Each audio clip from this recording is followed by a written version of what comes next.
Hi, everybody, and welcome back to Lit Up with Annie. In this session today, we are going to discuss the historical background of Renaissance. Okay, Renaissance is a very big name, it's an umbrella term for a lot of ages that came that we discuss in English literature. So, just talking about its historical background, see, Renaissance usually begins around 1485 and it ends somewhere around 1660. So we know that we have Elizabethan age, then Jacobean age, then Caroline age, and then Commonwealth. All of these ages fall under Renaissance. Now, what happened at the end of 1400s? We can say that the world changed, right? And we have a few things that mark the beginning of this changed world, this modern world. Number one is the end of the War of Roses, because when the War of Roses ended, it changed the power, it changed the power dynamics, it changed the rulers, and Tudor dynasty was established. 1485 में जब War of Roses खत्म हुआ तो Tudor dynasty का शुरुआत हुआ. एक तो ये बात है, it was following the invention of printing, of course. William Caxton had introduced, for the first time he issued this imaginative book to be published in England. It was Sir Thomas Malory's retelling of the Arthurian legends. It's known as Les Morts d'Arthur. So, imaginative book जब आ रही है और मास में publish होगा, लोग पढ़ेंगे, तो एक अलग तरह का इमेजिनेशन लोगों का खुलेगा. What lies beyond? We are not the only ones. और खैर ये तो हो रहा था. Renaissance rebirth, relearning, and exploration is one of the major features of Renaissance. People started exploring other nations. Second is 1492, Christopher Columbus का जो voyage हुआ to Americas. That opened European eyes to the existence of the new world. And following that, people started taking voyages, people started exploring, and the common people who were sitting back there, they started imagining, and these books were some of the sources that would feed on their that would become a source for their imagination, we can say, right? So Christopher Columbus went on this voyage to Americas, and it was not just a geographical world that people's eyes were opened to, it was also spiritual. That's very important when we talk about Renaissance, both geographical and spiritual. Very important to Renaissance, the rebirth of learning, but not just learning, also the rebirth of culture.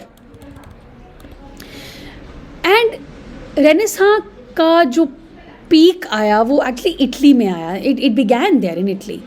So it reached its peak in Italy in the early 16th century. और Britain में इसका peak आता है, हम बोलते हैं High Renaissance, during Queen Elizabeth I's reign, which is 1558 से 1603 के बीच में. That is the time when peak पे हम Renaissance, learning, culture, exploration, ये सब चल रहा था.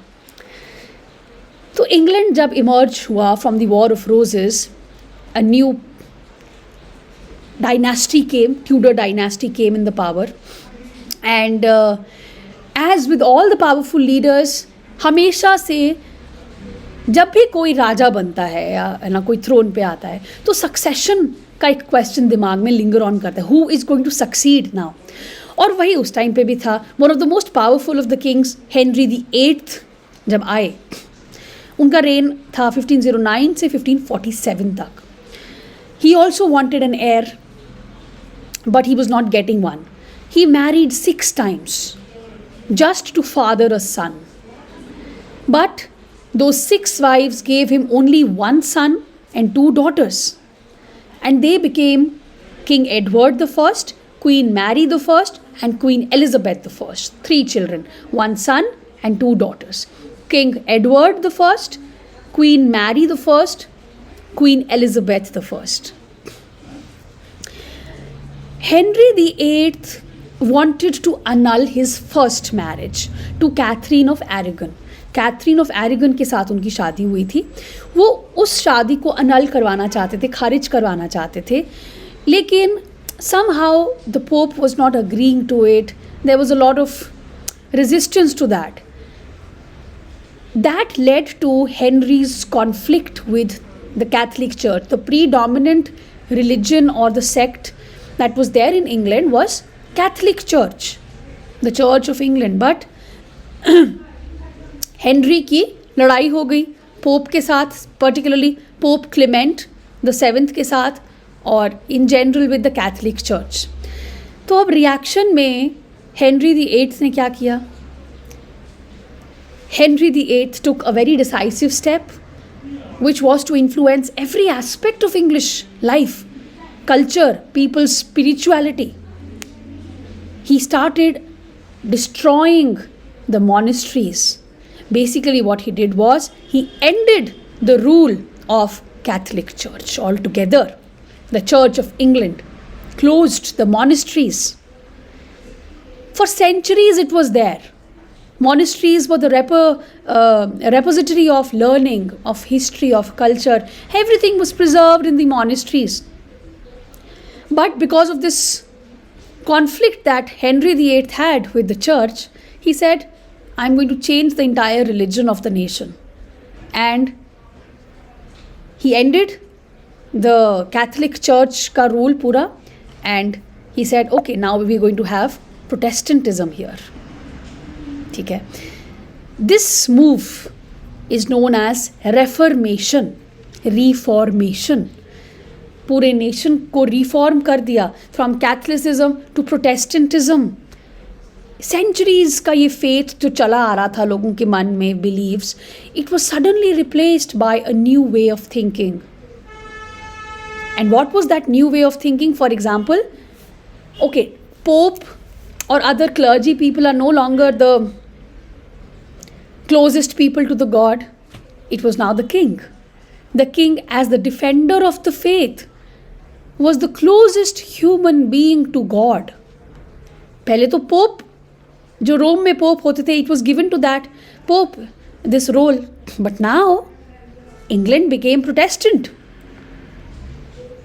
अब प्रोटेस्टेंटिज्म का ओरिजिन कहाँ से होता है? प्रोटेस्टेंटिज्म का ओरिजिन एक्चुअली हम way back we go to Martin Luther. उनका एक वर्क था 95 थीसिस, विटनबर्ग में 1517. ओके, विटनबर्ग में 1517 में became the official national religion, and the king, rather than the pope, became the head of the church. Although ironically King Henry VIII ने अपना religion change नहीं किया, he did not convert, he stayed Catholic. Despite, of course, Henry VIII was excommunicated by the Pope and all Catholic tenets, but he remained Catholic.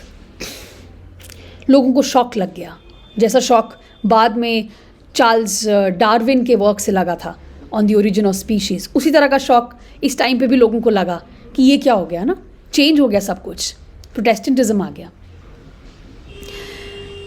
अब ये जो break था ना Henry VIII का रोम के साथ, it was not an isolated rebellion. लोग बात कर रहे थे already. Of course Henry VIII का अकेले का दिमाग तो नहीं चलेगा इतना. He was definitely influenced by something. तो दो वेरी इंपॉर्टेंट यूरोपियन थिंकर्स थे who were talking about the corruption of Catholic Church and all. The first was the Dutch scholar Erasmus. He was very enthusiastic for classical literature, but he was the main source for the revival, and he was also the main source in the revival of classical learning. Renaissance में classical learning का influence है ना. Humanism is one of the key features. So Erasmus is a very important name here. Erasmus का क्या था? इन्होंने एक work लिखा था, the praise of folly, and in that work he speaks about the narrowness of Catholic monasticism. Okay, and it was an attempt to basically talk about the corruption of Catholic church. लेकिन Erasmus did not go very far कि वो pope के rule को deny कर रहे थे.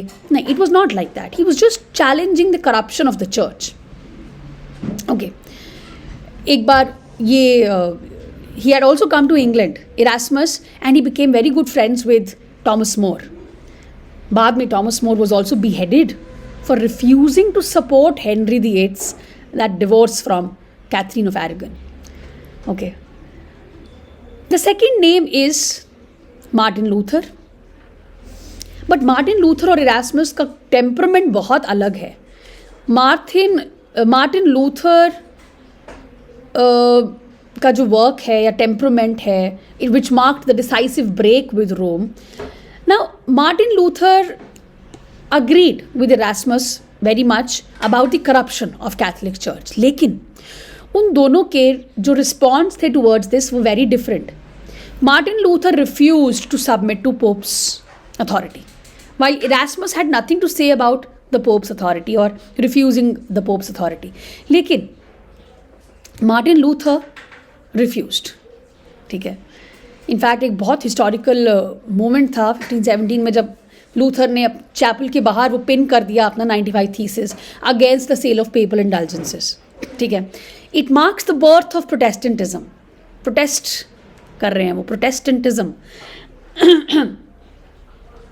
जब Luther continue किया, लूथर ने अपोज किया पोप को, तो it led to his excommunication 1521 में, and the further spread of religious individualism also in northern Europe. Luther का जो ये मिशन था ना in developing the church outside of Catholicism, it was also taken up by this French man. उनका नाम था Jean Calvin. I think you must have heard the name, Calvin का नाम. So just like Luther, Calvin also saw the Bible as the literal word of God. तो जो last के 20 years थे ना कैल्विन की लाइफ के, Geneva became a powerhouse of Protestantism. वहाँ से एक हम कह सकते हैं स्पीड अप हुआ ये प्रोसेस पूरा. ओके. तो this is about the birth of Protestantism and how renaissance में रेफॉर्मेशन हुआ इंग्लैंड में. तो उसका जो ये पूरा बैकग्राउंड है वो ये है. रेफॉर्मेशन के बाद this relationship with of man with the god it changed. The पूरा entire concept changed. It was to be re examined now. कुछ टाइम के बाद we will also have over the next century, we have these scientific names, Copernicus, Galileo. They started establishing scientifically that Earth was not the center of the universe. Even these people were criticized. Some people called them mad. And of course, such new inventions are not accepted. Change is something that people resist. That also something like this big change.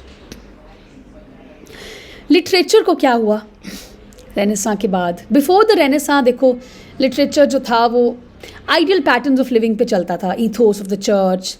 लेकिन reformation के बाद change हुआ, reason पे थोड़ा focus आया. Even these institutions like church were questioned. इससे पहले even the Bible एक बार विक्लिफ ने ट्राई किया था, but it was something which church people resisted to. But we will also have translations of Bible, authorized version बाद में आएगा. अब reason and not religion was driving force in this time to govern human behavior in the Renaissance world, right? And we had some of the great names in this time like Shakespeare, Marlowe, Webster, Johnson, Sidney Spencer Dunn, metaphysical poets, cavalier poets, and even some of the finest non-fiction writers like Bacon, Thomas Nash, Raleigh, Brown, Hooker. We had the Bible, authorized version of Bible, which was published in 1611, right? Let's look at these events एक बार, what happened. एक थोड़ी सी chronology establish करते हैं. 1516 में Thomas मोर का utopia आया. 34 में Henry VIII ने इस्टेब्लिश किया the church of England. Tottel's miscellany आया. It was first printed anthology of English poetry, Wyatt और सारे का 1557 में. फिर क्वीन एलिजाबेथ थ्रोन पे आ जाती हैं 1558 में. It marks the beginning of the Elizabethan age and that also marks the beginning of high Renaissance. There is a flourishing of drama, poetry. There is an influence of Italian sonnets, Petrarchan sonnets का influence, Greek, Roman classics का influence. Then there is a development of blank verse, right? unrhymed iambic pentameter. There is a rise of secular themes in literature also.